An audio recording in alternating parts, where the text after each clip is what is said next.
Yo, what's up, guys? How's it going? We're back with another one. Um, so there's been a lot going on that I just really it was very important to me to do a live stream tonight. I told my producer I was just like, "Hey, bro, we're gonna do a live stream tonight because there's a lot going on and there's a lot to unpack, if you know what I mean.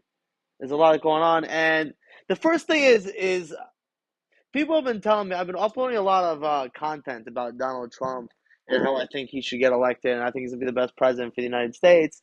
He's gonna be the best for Israel. But people are telling me like don't talk about him too much because it's divisive. It's very important right now for the Jewish people to stay together. Um, but you know what? I think it's time to be divisive. I don't know if you guys are following what's going on, but Biden just put an arms embargo on Israel, which is fucking crazy. Israel's right now going through the most important war they've went through in their history, and he's putting an arms embargo on them. Fucking ridiculous! Like they're fighting the front for the whole West. What are they supposed to do? Just sit at home and just let fucking bombs fall them all day? Just fucking have your just your air defense to just rely fully on your air defense system, and just let bombs fall on you all day. While every few years, October 7th happens again and again and again. Hezbollah has been digging tunnels into the Israeli territory. They just found a few. These tunnels are stacked with arms, with weapons. They're big, they're deep. They have trucks, they have tanks, they have everything they need down there. And honestly, thank God that they found these tunnels when they did because that could have been a tragedy. That could have been horrible. I saw them videos. They're taking out rocket launchers. They're taking out huge amounts of guns, of ammo, all in tunnels that are directed towards Israel, directed going towards under the border. Some of them already crossed. Some of them didn't cross yet. They're planning to dig more. Um, Iran is building a nuclear weapon, and now for the first time in Israel's like history, they have a chance. They have a chance to take out Iran's nuclear weapons, and they have to do it. And I know this is what's going on is that the Biden administration, they're so scared that Israel is gonna take out Iran's nukes while they're still in power. They're so fucking scared this is gonna happen. They're threatening the embargo, and their conditions are insane. I saw one of the conditions is that they're gonna stop recognizing UNRWA and they start recognizing UNRWA again and funding UNRWA again. UNRWA is a terrorist organization in Lebanon, in Israel. They find weapons in UNRWA facilities. They find UNRWA workers that participated in October 7th. UNRWA is the most complicit pieces of shit ever. And it's not even Israel that says this. It's the Yemeni government in Yemen says the same thing, that the UNRWA is helping out the Houthis there.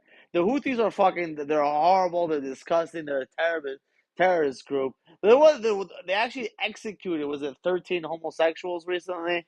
Like it was like a few months ago. Whatever. I'm just thankful that right now that Bibi Netanyahu is in power. I'll be honest, and I honestly started to like him so much more after the Pages attack. He had huge balls. I hear him speak some shady shit, and he's acted in some shady ways. But the guy has he's a good heart, and he just seems like someone who he sees the bigger picture in the world. You know, I've been reading his book. I mean, his dad's an historian. Um, and someone who knows history, someone who studies history, and is someone and is like, there are people who see the bigger picture, and they don't just see it of like what's gonna happen today, tomorrow. I'm gonna stay in power tomorrow. How much money am I gonna make today, tomorrow? They see the bigger picture of time. You know, what's this gonna look when people look back at this period of time in 100 years and 1,000 years? What are people gonna say? What are people gonna know? What could you learn from this? And Bibi's just like he's ahead of his time. He's ahead of his time. There's no better way to put it. The guy just sees things. Oh, really? The audio's not through my shirt? Oh, it's through I thought it was through the lapel mic. Am I back? Am I back? Okay, I'm sorry. We got the audio a little messed up. We got the audio a little fucked up. Um, but uh, but we're back now. And what I was saying is about Bibi Netanyahu is that he's someone who has a purpose. Okay, he is someone who sees the future. He sees how things are going to be in the long term. And honestly, And with all his flaws and everything that look at it and the people look at him and say about him, I'm happy that he's the person in charge right now. I truly am. He's shown tremendous balls, courage. I mean, I just think what it is that like BB knows that no matter what, no matter if he committed war crimes, if he didn't commit war crimes, he's gonna be tried anyways for war crimes, right? It doesn't matter what happens. It doesn't matter if he didn't even drop one bomb on Gaza. He would be tried for war crimes. And he knows that after he's not prime minister anymore, he is never leaving this beautiful, the gorgeous state of Israel ever again. He's never going to leave the state of Israel again. So he's just like, you know what? We're not giving up. We're going after Iran's nukes. We're going to destroy Hezbollah. We're going to destroy Hamas. Okay? We're going to build Yeshuvim across the Philadelphia corridor. We're going to have people there. We're going to have a presence there. Maybe get rid of all. I'm sure if they could pay off a lot of the civilians of Gaza that will leave, and the ones that maybe that won't leave. And I don't know what the solution for that is 100%. I'll be honest with you. I wish I did. It's a very complicated issue. Very complicated. But I just know that right now you can't even think about that. When you want to win a war, okay, when you want to fucking win a war, your first goal is you destroy the enemy. You fucking destroy the enemy. Whatever happens later, you will figure it out based on the circumstances of hand after the war is over. I am telling you. Chamberlain and Roosevelt during World War II weren't sitting around and being like, what are we going to do with Germany after World War II?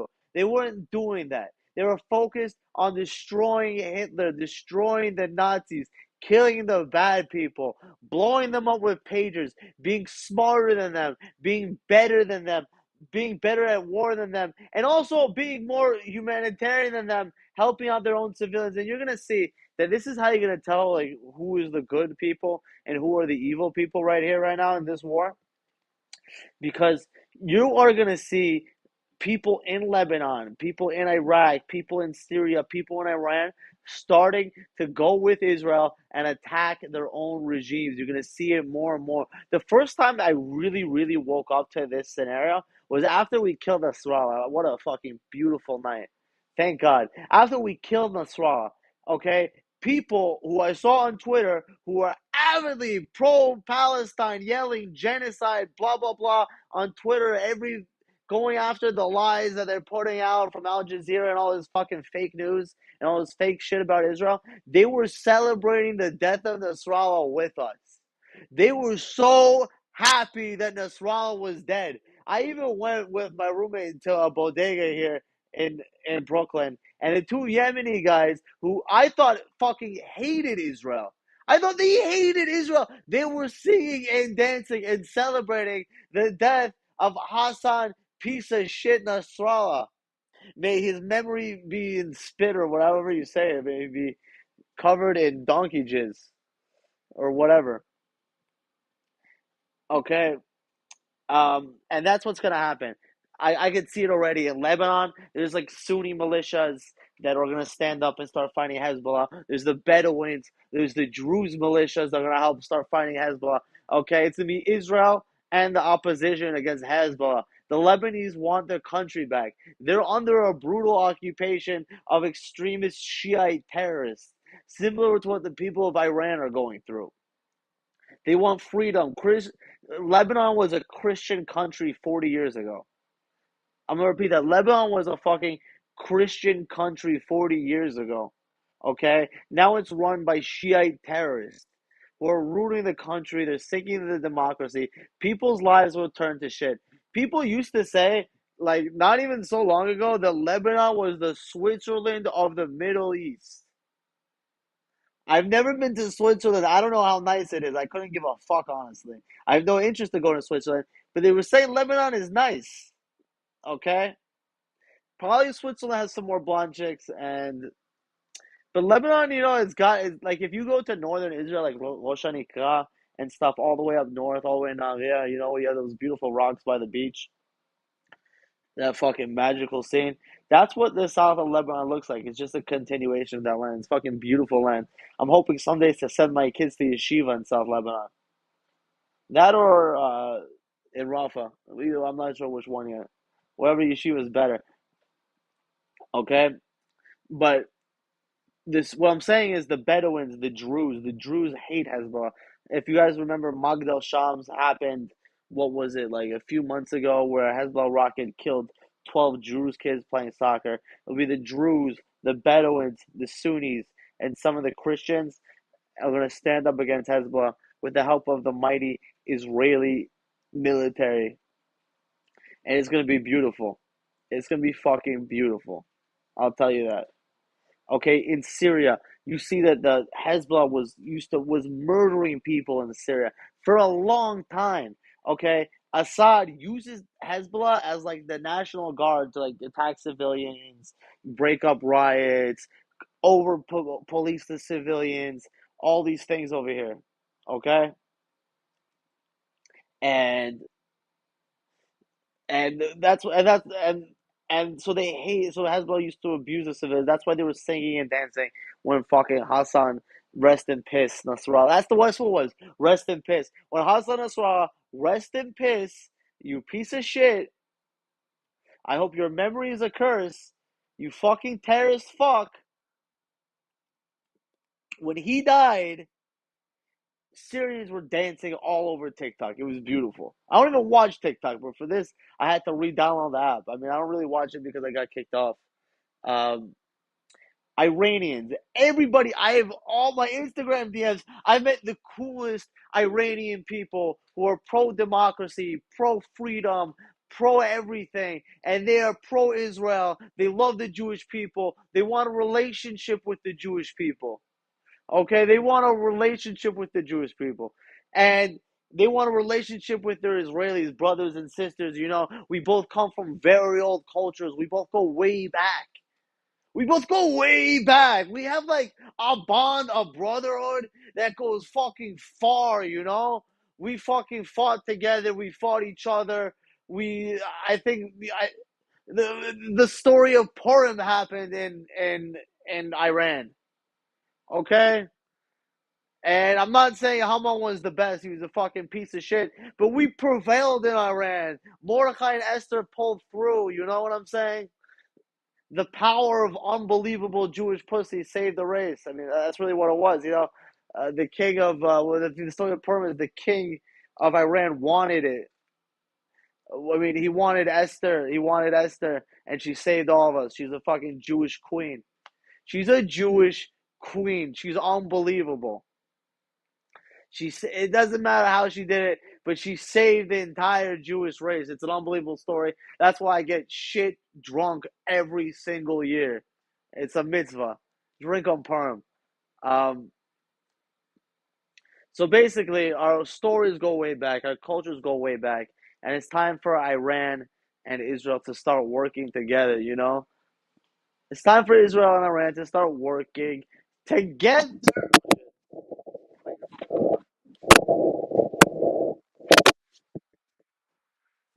Am I back? Am I back? I'm back. I can hear myself. Okay. Um, and hopefully Israel will prevail, will win the war, with the help of our friends in Iran, our friends in Lebanon, our friends in Syria. We're gonna team up and we're gonna be good against evil, and we're gonna fucking crush them. We're gonna crush our enemy. Am Yisrael Chai, and that's what Jews are supposed to be. We're a light upon the nations. Okay, we're gonna help the whole East make up. We're gonna make the Middle East better. We're gonna make peace with Saudi Arabia. We're gonna make peace with the UAE. Okay, we're gonna be full of money, technology in the Middle East, and it's just gonna be a paradise. That's what Bibi has to do. He can't he can't let Biden stop the Jewish race, stop the Jewish country from being a light upon the nations. He can't stop it. It's gonna happen whether he likes it or not. And thank you, Bibi, for being that fearless leader that we needed in this time. One last thing is, um, I really wanted to talk about. Okay, that was the embargo, but there was a terrorist attack in Israel. Today, um, some people died, and it could have been much worse. But a guy who recently got a gun license from Ben Gvir's reform shot and killed him. So first of all, arm the people, Arm the people. Guns. I wish Bibi was Trump was prime minister. Like, no, I think Bibi's doing a fucking great job. But I think Trump just would have made it funny. Like, we killed Nasrallah. He's dead like a dog. Like a dog. The pages were unbelievable. It was beep beep boom boom. Oh my god. Usually a pager, you send pages, but he just beep beep and blew up in your face. Whatever. That's fucking Trump. But like, so basically, the guns that Ben gave out saved lives right now. It saved people's lives, and that's important. First of all, but it also just shows you that so many rockets from Iran, was it 400, 500 rockets from Iran, does less damage, kills less people than one guy from the West Bank with a gun. Okay? And now it's time that Israel starts taking this threat seriously. Okay? Because it's so much easier for the enemy to kill us when they're already inside. They just get a gun and they start shooting people. We need more guns to protect us, but they also, honestly, I think it's time that if a Palestinian terror, an Arab terrorist kills Jews, they send his family to Gaza. They destroy their house wherever they live. They send them to Gaza. They send them out of the country. Okay? Because I think if you're a fucking terrorist piece of shit and you want to kill Jews, you might just love your own family enough to be like, if I kill Jews today, my family gets kicked the fuck out.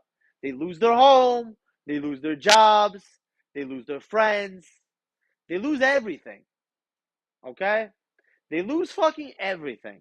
So it's time for Israel to do the right thing. And if your family, if you commit terror, if you kill Jews, we send your family packing goodbye. You go to Gaza.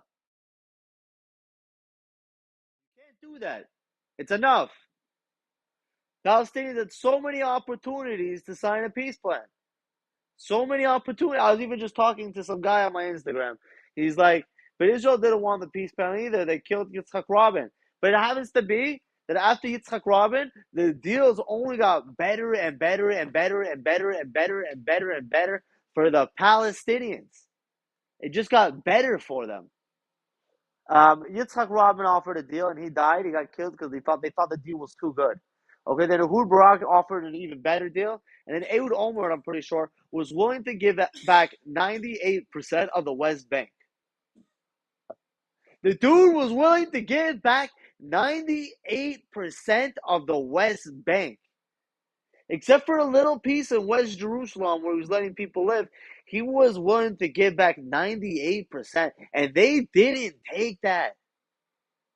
That was a sweet fucking deal. Why wouldn't you take that? That's like anything they ever wanted. More than they ever thought they were going to get. Bill Clinton was like, I was shocked. Bill Clinton said he was shocked. He went straight to Epstein's Island and fucked a bunch of minors because he was shocked. He couldn't believe it. That Yasser Arafat would turn down such a sweet deal. Do you know why they turned it down? Because Palestine's whole economy is based off one thing: war, war, war, war. Okay, no one there. They don't have jobs. They don't have tech. They don't have tech companies. They don't create nothing. They don't create dick. They don't create shit. All they fucking create is problems. Okay, and then they get donations from all over the world. They get donations from all over the world. Yasser Arafat was a billionaire. Oh, every top member of Hamas are billionaires, multi-billionaires. Okay, live in fucking resorts, drive yachts, have planes, everything. While they don't give their people shit because there's a war. Okay, so they do whatever the fuck they want. They don't even use that money to buy weapons. They just use it to enrich themselves. They get their weapons from Iran. These people are so fucking corrupt. And real Palestinians know it, honestly. If you were to ask a Palestinian Arab, okay, who lives in the areas of Palestine currently that are currently considered Palestine, if you ask if you ask him and you're like, "Hey, buddy, what do you think of your government?" They're gonna say, "Shit, fucking dick. I fucking hate them." Okay. The only time they do anything good is when they kill Jews. They get happy. When Hamas kills a bunch of Jews, it makes them happy, and then they want more. But usually they're just corrupt. It's the Americans with all the fucking that live here, like the third generation Palestinians who have like that American victim mentality are saying these things. Like the Palestinian real people that live there and grew up there and lived there many years, they know what's really going on. And I'm not saying the Israeli government isn't corrupt. It is it's corrupt. Every government's corrupt. There's no government in the world that's not corrupt. But at least there, the civilians have opportunity. That's what we want. You have opportunity. You can make some money. You can make your life better. All right, I think, guys, this has been really fun. I want to sign off. How long do we go for? It's like an hour, no? 22 minutes. I thought we talked about something, but didn't it fall once the stream?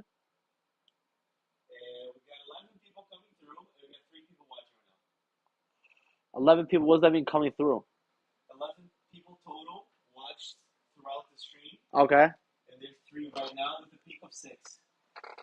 Okay, so guys, listen. I'm saying like we could talk more. We have more things to say. You guys have any questions? I mean, I just went on a 25-minute rant. Let's have some interaction. What do you guys think? You think I'm right? You think I'm wrong? Um, are you guys want me to get naked? I mean, we can do a lot of things here. We can have a good time. Open up the chat. Say what's up. Anybody? Anybody see the chat? Yeah, somebody write something. Be like, you know. If not, be like everybody that's watching is just a Hamas bot. Are you guys just Hamas bots? So write something anti-Semitic. Someone at least be like, yeah, fuck you, Jew, or something. Yeah, fuck you. Jews are so immune to internet hate. It doesn't matter what you do. If you're Jewish and you do anything online, you get so much hate. It doesn't matter what you do. You know what I mean? Like, like you could just be like wearing a yarmulke, uploading a TikTok video, dancing, and your whole TikTok comment section will just be hate, hate, hate, hate. People hate you so much. They do. I'm on Twitter. I follow a lot of anti-Semitic accounts. People hate us so much. But honestly, there's something fun about being hated too. Like, like you hate me because you hate me, bitch. Like I remember, like Michael Rappaport like once said something like this in a comedy show. He's a really funny guy, but he was just like they hate us because they ain't us, because they think we control the blanks because it's plausible. It's plausible we do because we're so great. Anyways, I think I'm out of what to say. I think I really covered everything I wanted to say. I'll try to go longer in the future. The more we do this, the more we'll get better. The more I'll think about things to talk about throughout the day. But I brought up two big issues I think that we spoke about that I had a good time talking to you guys about. So yeah, I'm gonna if nobody has any pictures, I'm gonna sign off. Someone's actually called me a few times. You want to take a picture? Okay, for sure. Take a picture.